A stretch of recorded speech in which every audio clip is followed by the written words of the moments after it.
Have you ever stood in front of your closet, looked at an outfit, and thought, is this too much? Or is this not enough? It's a universal moment, but the stakes of that choice change drastically depending on which patch of soil you're standing on. Today, we're taking a trip across all 7 continents to look at how a woman's wardrobe and her right to party are essentially the front lines of modern feminism.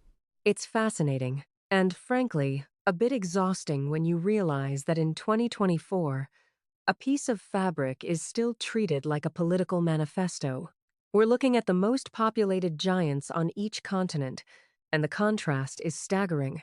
From the neon lights of Shanghai to the research stations in Antarctica, the rules for women are constantly shifting, often in ways that make very little sense if you actually value logic. Let's start with Asia, specifically China. You have this massive generational tug of war. On one hand, you see the Little Red Book aesthetic where fashion is high octane and incredibly polished.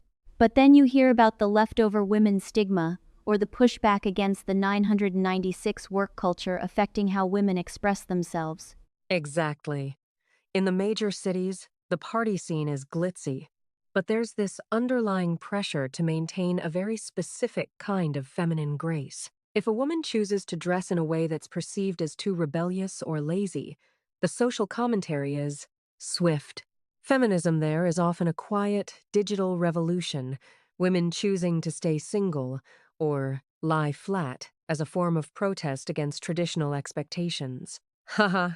It's like the ultimate fashion statement is actually just saying no to the marriage market. Moving over to Africa, let's talk about Nigeria. Lagos is famous for having some of the most vibrant nightlife on the planet. The fashion is legendary, the Aso Ebi, the bold prints, the sheer confidence. But there's a heavy duality there, isn't there? Oh, absolutely. Nigeria is a powerhouse of style, but the respectability politics are intense. You can be the life of the party in a stunning lace outfit, but if you're a woman out late at a club, there's often an unfair assumption about your character. Feminism in Nigeria is doing some heavy lifting right now, challenging the idea that a woman's clothing choices give anyone a right to police her body. Ahem, ahem. Sorry. I just get a bit choked up thinking about the moral police who think a short skirt justifies harassment. It's just so fundamentally unjustifiable. It really is, and you see a different flavor of that in Europe, specifically Russia. There's that stereotype of Russian women wearing 5-inch heels in a blizzard just to go to the grocery store. It's a high glamour culture, but what does that mean for the feminist movement there? It's a complex one. In Russia, traditional gender roles are often reinforced by the state, yet women are incredibly prominent in the workforce. The party scene in Moscow is world-class, but the feminism there often has to be underground or framed as human rights, because the word itself has been so stigmatized. There's this expectation to be traditionally beautiful, while also being a stoic pillar of strength. It's a lot of pressure to put on someone while they're trying to balance on ice in stilettos. I can't even walk on flat ground in heels without a minor crisis, so that's a feat in itself. Now, crossing the Atlantic to North America, the US. You'd think with all the discourse on bodily autonomy, the party scene would be a safe haven, but the hookup culture on college campuses tells a different story. The US is the land of contradictions. We have the Me Too movement, which started a global conversation. Yet we still see victim blaming based on what a girl was wearing at a frat party. It's the classic, well, look at her outfit. Haha, as if a crop top is a legal waiver of your rights. It's absurd. Feminism in the US is currently in this fierce battle to decouple a woman's clothing from her consent. And while progress is being made, the party scene still feels like a place where women have to be hyper-vigilant. That vigilance seems to be a common theme. In South America, let's look at Brazil. Carnival is the ultimate expression of body positivity and freedom, right?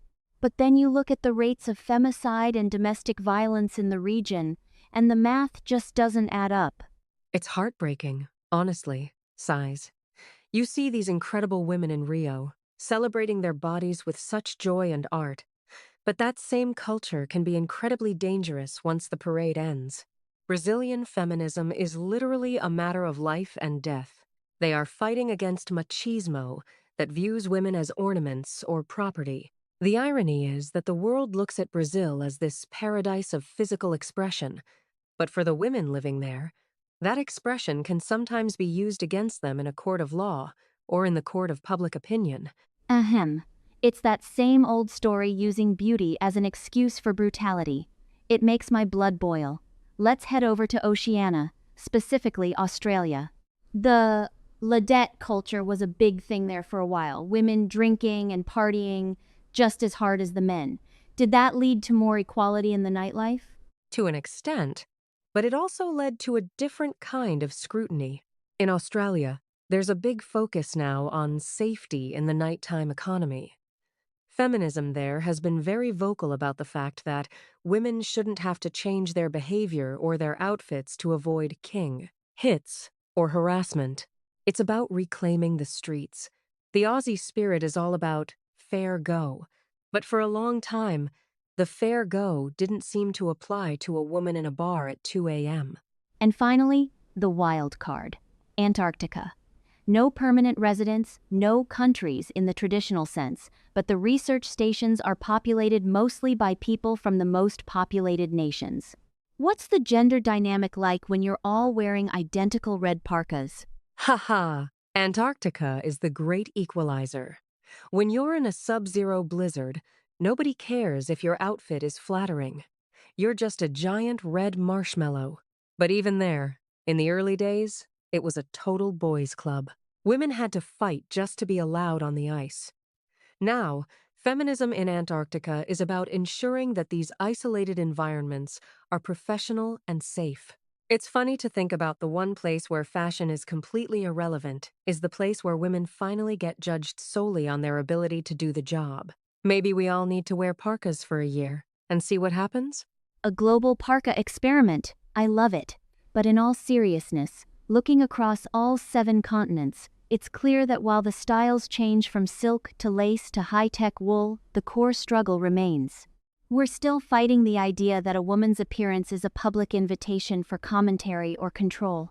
It really boils down to the fact that clothing is a language, but the world is a very poor listener. We see a skirt and hear available. Or we see a hijab and hear oppressed. Or we see a parka and finally, maybe, we hear scientist. The goal of feminism globally isn't to tell women what to wear or how to party. It's to get to a point where those choices don't carry a penalty. It's about the freedom to be too much or not enough and have both be perfectly okay. Whether you're at a gala in Moscow or a club in Lagos, the respect you deserve shouldn't be woven into your fabric. It should be a given. Exactly. And until then, we keep talking. We keep partying on our own terms. And we keep calling out the absurdity. Because if we can't laugh at the ridiculousness of a society that's afraid of a hemline, we'd probably never stop crying. Well said. To everyone listening, next time you pick out an outfit, wear it for you. The world will have an opinion regardless, so you might as well be comfortable or fabulous on your own terms. Thanks for joining us on this trip around the world.